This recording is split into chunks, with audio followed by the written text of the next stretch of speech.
Bonjour, bienvenue pour cette vidéo qui concerne les problématiques liées à la position assise. Alors aujourd'hui, pour la première fois, on va se lever un petit peu de notre chaise. On va aborder deux problématiques majeures. C'est le raccourcissement des fléchisseurs de hanche. Alors les fléchisseurs de hanche, c'est quoi? C'est les muscles qui vous permettent, entre autres, de monter les genoux. Donc, quand vous marchez, quand vous montez des escaliers, entre autres. Donc c'est des muscles que vous utilisez essentiellement pour ça. Et donc par rapport à la position assise, c'est des muscles qui sont rétrécis parce que, encore une fois, comme j'expliquais la semaine dernière, il y a un raccourcissement de ces muscles-là par cette position, cette angulation ici, qui est liée à la position assise. Donc on va voir aujourd'hui comment étirer ces muscles-là et plus particulièrement aussi les muscles de la sangle abdominale qui sont liés. Il y a les fléchisseurs de hanche et les muscles aussi de la sangle abdominale qui ont tendance justement à enrouler la colonne vertébrale.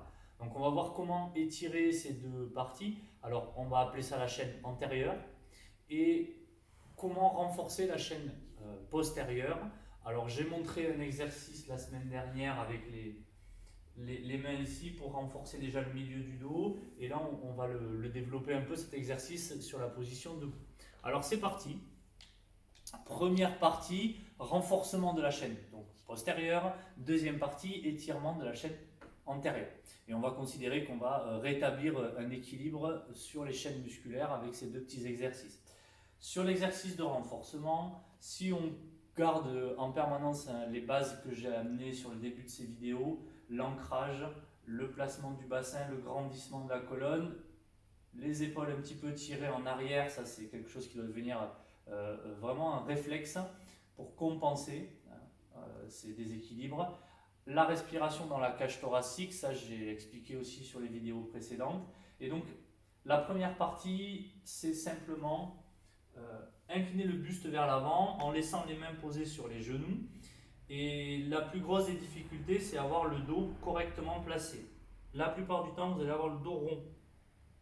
Voilà, souvent comme ça. Donc votre premier objectif, en vous appuyant sur les genoux, vous pouvez remarquer que les genoux sont d'ailleurs bien fléchis. Je pousse la tête vers l'avant, les épaules en arrière. Et par rapport à l'exercice qu'on a fait la semaine dernière sur le milieu du dos, vous allez chercher à engager le milieu du dos, ce qui donne la sensation de pousser la poitrine vers le sol. Le ventre, qu'on appelle maintenant le centre du corps, plaqué vers l'intérieur. On rappelle cette sensation de ceinture un petit peu trop resserrée au niveau du nombril. Et là, vous êtes dans une bonne position. Donc ça, c'est ce qu'il ne faut pas faire. Et ça, c'est ce qu'il faut chercher. Il faut tendre vraiment à aller chercher cette position de grandissement. Je vous donne un autre repère au niveau de la tête. Vous imaginez que vous tenez une orange sous le menton. À partir de cette position, quand vous sentez que vous êtes bien en place, simplement, vous allez enlever les mains et les amener en arrière, en cherchant à resserrer entre les omoplates. Voilà. Et vous placez les respirations dans les côtes. Ça, c'est un premier niveau pour renforcer toute la chaîne postérieure. Ce qui peut être intéressant et un petit peu plus difficile, c'est en inspirant d'amener un bras en avant, en évitant qu'il chute en direction du sol, le ramener puis changer. Inspire, expire. Donc ça, c'est déjà une difficulté supplémentaire.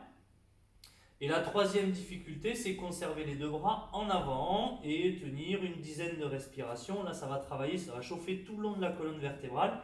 Et encore une fois, si vous êtes mal placé, ça va faire mal en bas du dos. Et c'est ce qu'on veut éviter à tout prix. Donc là, on est en place là-dessus.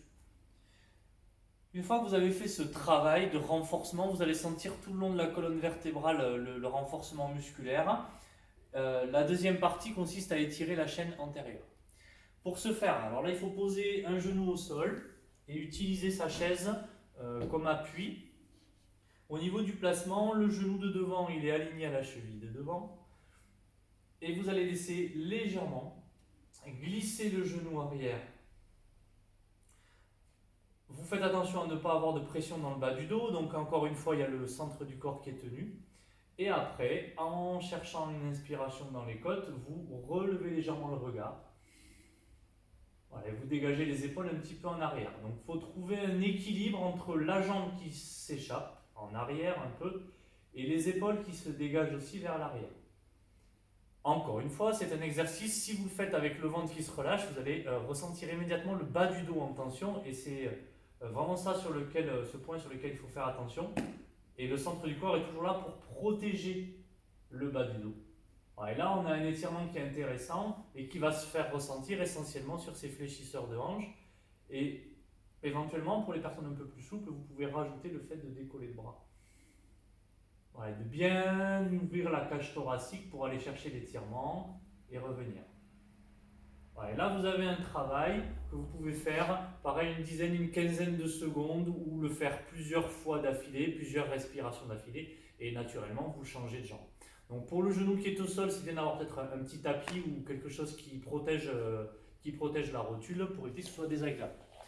Bien, donc voilà pour aujourd'hui les deux thématiques. Renforcer la chaîne postérieure avec cet exercice qu'on a vu debout et étirer ces fléchisseurs de hanches qui ont tendance à se raccourcir avec la position assise et voilà, entraîner ensuite le bassin, pas forcément sur une bonne position et déclencher toutes des problématiques liées à la colonne vertébrale et pour monter jusqu'au cervical.